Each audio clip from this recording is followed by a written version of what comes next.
"Smile, statue man, you're about to be famous."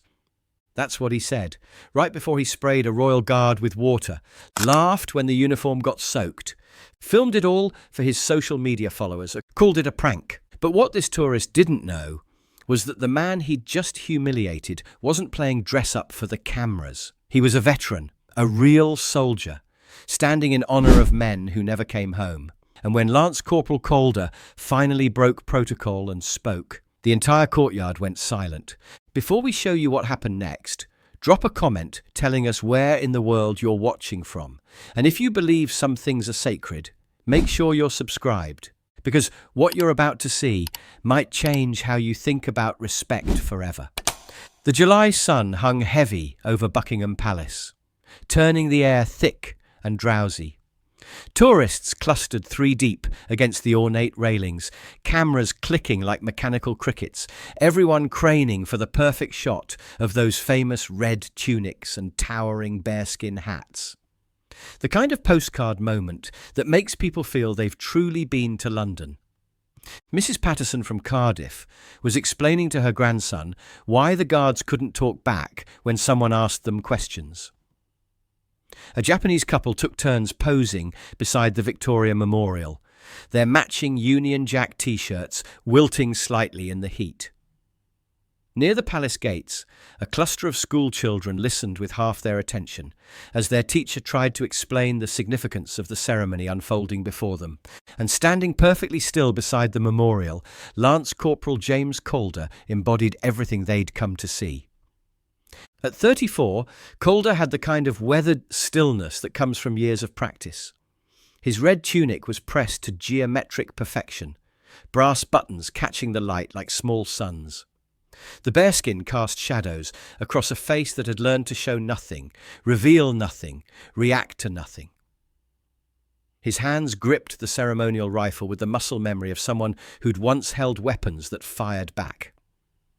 A thin scar ran along his left temple, barely visible unless you knew what shrapnel damage looked like. His breathing followed the controlled rhythm he'd learned during night watches in Helmand Province, where staying calm meant staying alive. The ribbon of the Afghanistan Campaign Medal lay just beneath his tunic, earned during 36 months of deployment across 3 tours. To the tourists, he was part of the scenery. A living statue, a photo opportunity. But beneath that perfect composure was a man who'd carried wounded comrades through hostile territory, who'd held defensive positions when reinforcements never came, who understood that silence wasn't empty. It was full of everything he couldn't say. That's when Sergei Ivanov decided to make him part of the show. Sergei had been building his social media empire one outrageous stunt at a time. 26 years old with 3 million followers who craved increasingly bold content, he'd made a career out of pushing boundaries and filming the reactions. Last month, it was sneaking into a Moscow cathedral during service. The month before, confronting street performers in Prague until they broke character. Each stunt more brazen than the last, each one feeding an audience hungry for chaos.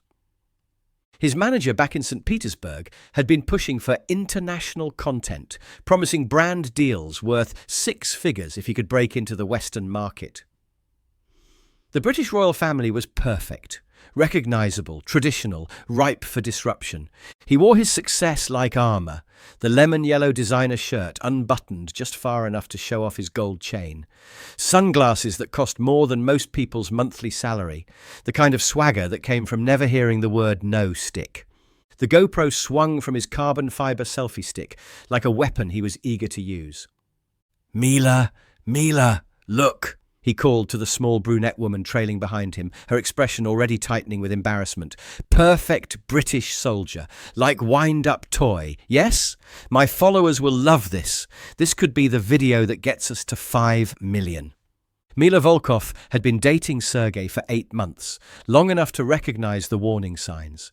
The way his voice got louder when cameras were rolling. How his accent got thicker when he was performing.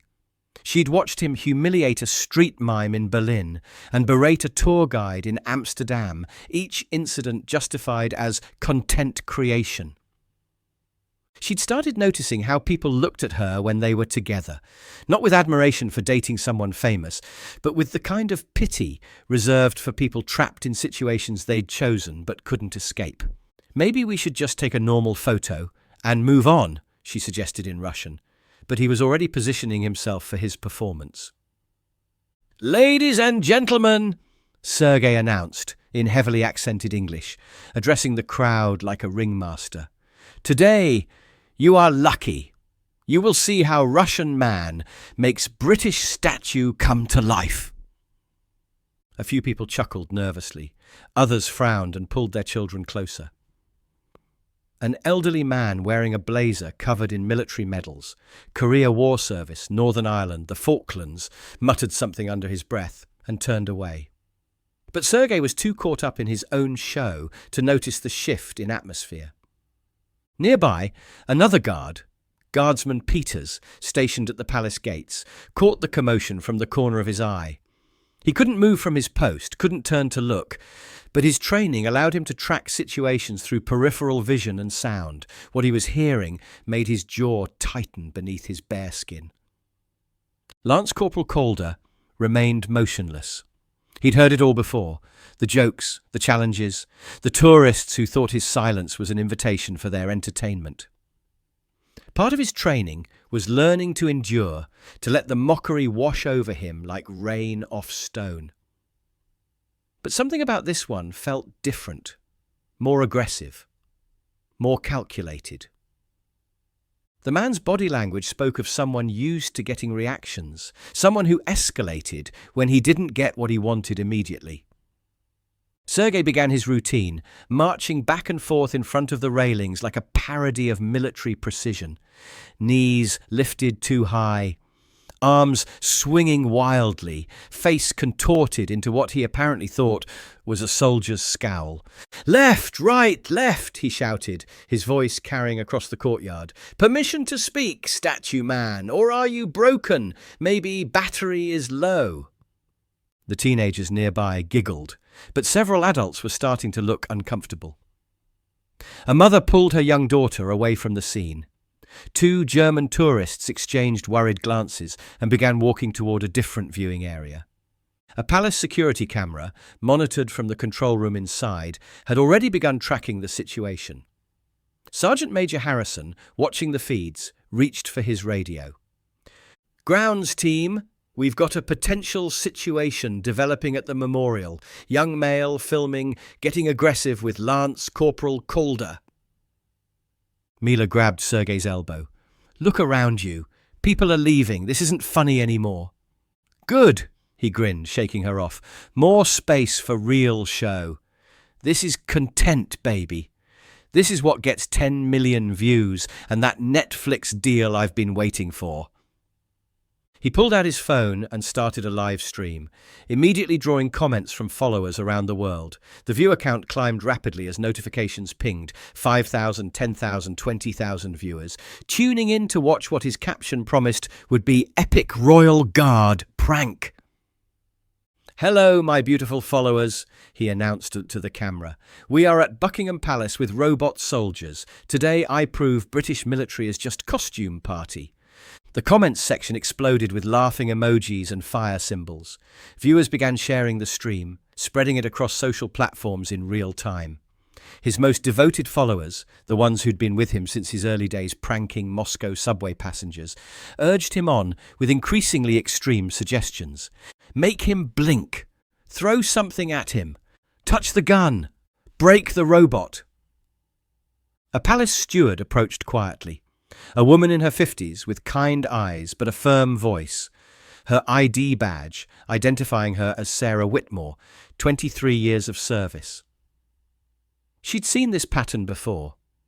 Young influencers who mistook the palace for their personal stage. "Sir, I need to ask you to step back from the barrier.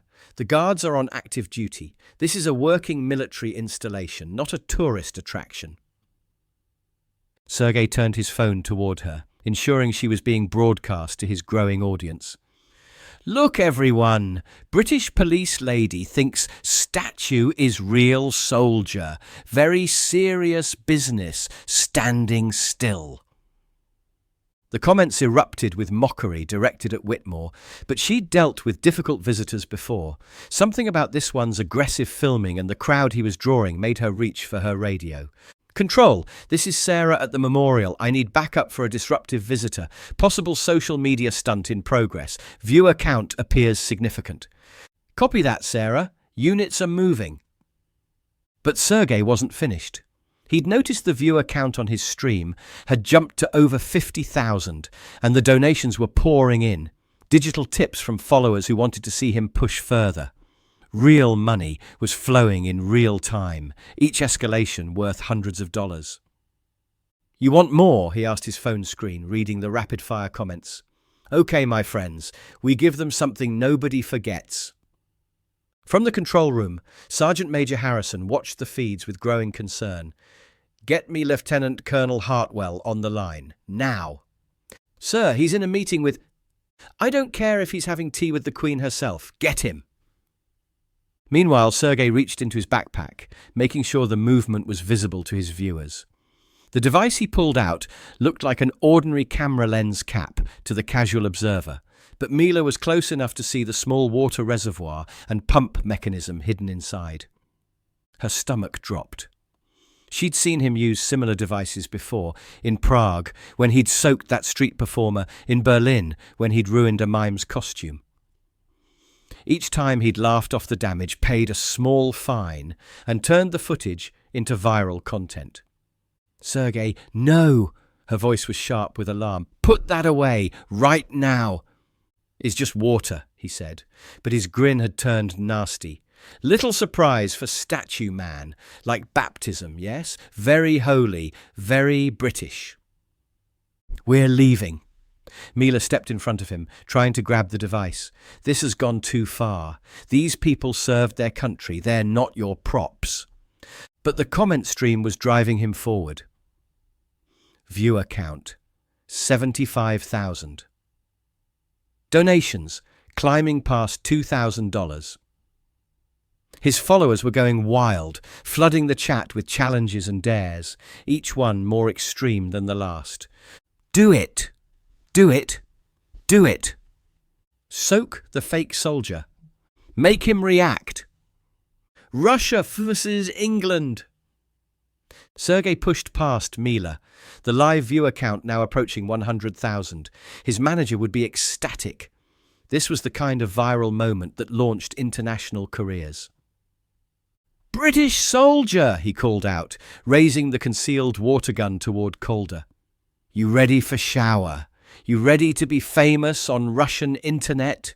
To show world that British Guard is just costume party? The crowd around them had gone eerily quiet. Conversations died mid-sentence. Phones stopped clicking. Even the children seemed to sense that something was wrong. Lance Corporal Calder's eyes, nearly hidden beneath the shadow of his bearskin, tracked the movement without his head shifting even a millimetre. Every instinct, trained into him over 15 years of service, was reading the situation, assessing the threat, calculating responses. He'd stood motionless through far worse than water. During his second tour in Afghanistan, he'd maintained his post while mortar rounds landed close enough to shower him with dirt and debris. He'd held position during a 12-hour firefight at Forward Operating Base Shawkat, even after shrapnel from an RPG had opened that scar along his temple. But this wasn't about physical discomfort. This was about something deeper. The uniform he wore carried the memory of every guardsman who'd worn it before him. The tradition he protected had been paid for with blood on battlefields from Waterloo to Helmand. In the control room, Lieutenant Colonel Hartwell had arrived and was watching the feed with growing anger. How many people are watching this? Over 100,000 now, sir. It's spreading across multiple platforms. Jesus Christ! If this goes wrong... Smile for camera, statue man, Sergei said, his finger hovering over the trigger mechanism. You're about to be very wet and very famous. The squeeze of his thumb released the pressurized water in a sharp stream that struck Calder directly across the cheek, splashing down the front of his pristine red tunic. The drops clung to the wool like accusations, darkening the fabric in spreading patches that caught the afternoon light. The reaction from the crowd was immediate and visceral. Gasps echoed across the courtyard. A woman covered her mouth in horror. Someone's coffee cup hit the pavement and shattered, the sound like a gunshot in the sudden silence. Sergei's live stream exploded with reactions, hearts, laughing faces, fire emojis cascading down the screen faster than the eye could follow. His viewer count had broken 200,000 and was still climbing. The donations were flooding in so fast the notification sounds became a constant chime. Chichuyikuma. "You see," he announced to his phone, turning away from the soaked guard, "British statue is just costume, no reaction, is fake soldier for tourist pictures, all show, no substance." But Lance Corporal Calder didn't move. Not at first. Water dripped from his chin onto his boots.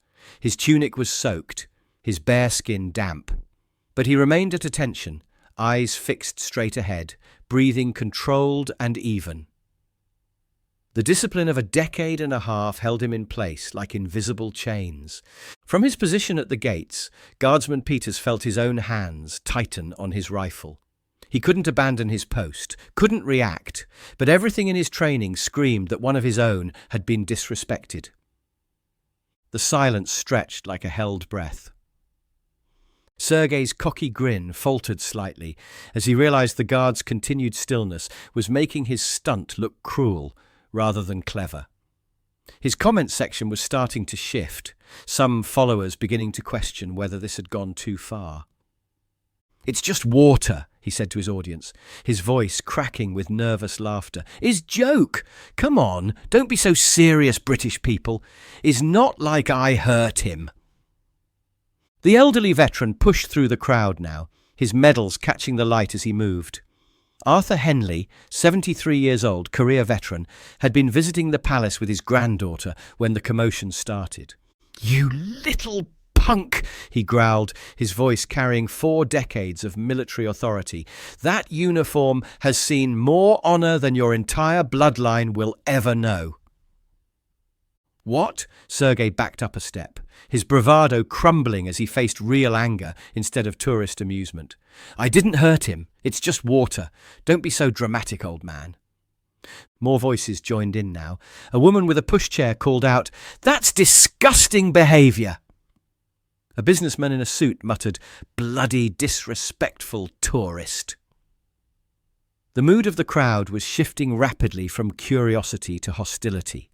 In the control room, units were already moving. Armed response team to the memorial, priority 1. A Metropolitan Police constable emerged from the palace gates, flanked by 2 security officers and a military police sergeant who'd been on duty inside the perimeter. PC Jennifer Walsh had been monitoring the situation from inside, waiting to see if it would de-escalate naturally. Sergei's live stream and the viral spread had made that impossible. "Step away from the barrier," Walsh ordered, her voice carrying the authority of someone used to being obeyed. Sergei tried to laugh it off for his audience, holding the phone so his followers could see the approaching officers. "What's the crime, lady? Assault with water gun. Very dangerous Russian weapon. So scary." But his comment section was changing. Mixed in with the fire emojis were Union Jack flags and angry faces. British viewers had found the stream and were flooding it with outrage. The donations had stopped coming. "You've just assaulted a serving member of Her Majesty's Guard in front of 200 witnesses," Walsh replied calmly, "and broadcast it live to what appears to be several 100,000 people. Do you think that was wise?" The military police sergeant, Staff Sergeant Collins, stepped forward. He'd served with the Guards himself before transferring to the MPs. Seeing one of his former regiment treated this way made his voice tight with controlled anger. "Sir, you've committed assault on a soldier in the execution of his duty. That's not just a civilian matter anymore." The crowd had gone completely silent now. Phones were still recording, but the mood had shifted from entertainment to something much more serious. Even the tourists who'd been laughing earlier looked uncomfortable. Mila stepped forward, tears streaming down her face. "Officer, please, I tried to stop him. He's not usually like this. The cameras, the followers, they make him different. He gets addicted to the reaction." But Sergei was already being surrounded, his phone clattering to the pavement as his live stream continued running, broadcasting his arrest to an audience that had now swelled past 500,000 viewers worldwide. And through it all, Lance Corporal Calder remained motionless. Water still dripping, uniform still soaked. But his presence somehow filled the space around him with a weight that made everyone conscious of their breathing. Then, slowly, so slowly that at first it seemed like imagination, Calder moved. One step, perfectly measured, boot striking the gravel with ceremonial precision. The sound echoed across the suddenly silent courtyard like a judge's gavel. He turned to face Sergei directly, still at full attention, but now looking at the man who'd humiliated him. Really looking at him. When Calder spoke, his voice was quiet, but carried with the authority of someone who'd earned the right to break his silence. "I held this ground in Helmand province," he said, each word measured and deliberate. 12 hours under sustained enemy fire. No relief, no backup, no way out. Sergei's mouth opened, but no sound came out. His followers, still watching through his dropped phone, began flooding the comments with confusion and questions. The tone was shifting rapidly from mockery to something approaching shame. "4 of my mates didn't make it past hour 6, Calder continued, water still dripping from his soaked tunic. Lance Corporal Davies took an RPG fragment to the chest while covering our withdrawal. Private Williams bled out in my arms after stepping on an IED that was meant for a school bus full of children. Guardsman Thompson and Guardsman Mills were killed by sniper fire while trying to retrieve Williams's body so his mother could have something to bury." The words hung in the air like incense, heavy with meaning that transformed the entire atmosphere of the courtyard. "These medals," Calder said, touching his chest where the ribbons lay beneath the water-stained wool, "aren't decoration. Each one carries a name, a face, a story of someone who never made it home to tell their mother they loved her one last time." The veteran, Arthur Henley, stepped forward and raised his hand in a slow, deliberate salute. Others in the crowd followed, not everyone, but enough to make the gesture feel like a wave of recognition washing over the courtyard. Guardsman Peters, still at his post but visible in the distance, came to an even sharper attention, his silent tribute to a fellow soldier who'd found his voice. Calder couldn't return the salutes, not while in ceremonial dress, but his gaze acknowledged each one with the respect it deserved. "You think this is performance," he said to Sergei, his voice never rising but somehow filling the space. "You think tradition is a game for your entertainment, but this uniform isn't costume. This silence isn't empty. It's full of every word I can't say for the men who'll never speak again." Staff Sergeant Collins approached the dropped phone, still broadcasting live to hundreds of thousands of viewers. The comments section had changed completely, the laughing emojis replaced by hearts and salutes, viewers beginning to understand what they were witnessing. British veterans were sharing the stream now, adding their own stories in the comments. American soldiers, Canadian, Australian, a global community of service members united in their disgust at what they'd seen and their respect for how it was being handled. "You came here looking for content," Calder said, his voice carrying an edge now. "You'll leave understanding why some things are sacred." Collins picked up the phone and addressed the camera directly before ending the stream. "Ladies and gentlemen, you've just witnessed an assault on a British soldier. This is what happens when people mistake duty for performance art." The stream cut to black, but not before Sergei's humiliation had been witnessed by over 600,000 people across the globe. PC Walsh formally arrested Sergei. while Staff Sergeant Collins confiscated the water gun, bagging it as evidence. Sergei Ivanov, you're under arrest for assault on a member of Her Majesty's Armed Forces, public disorder, criminal damage to Crown property, and broadcasting threatening behaviour. As Sergei was led away in handcuffs, his earlier swagger completely gone, Mila approached the barrier where Calder had resumed his position. "I'm sorry," she said quietly, her voice barely audible above the wind. "He wasn't always like this. The fame, the followers, it poisoned him, but that's no excuse for what he did to you." Calder looked at her for a long moment, his expression softening slightly. "Everyone makes choices," he said simply. "You made yours when you tried to stop him. That matters." The crowd slowly dispersed, conversations resuming in hushed, respectful tones. Children who'd been restless earlier now stood quietly, sensing that they'd witnessed something important, even if they didn't fully understand what. Sarah Whitmore, the palace steward, brought Calder a towel and a fresh tunic from the guard room. "You didn't have to break protocol," she said softly. "But I'm glad you did. Some lessons need a voice." "Some things are more important than protocol," Calder replied, accepting the towel but not yet using it. "Sometimes the only way to honour the silence is to break it."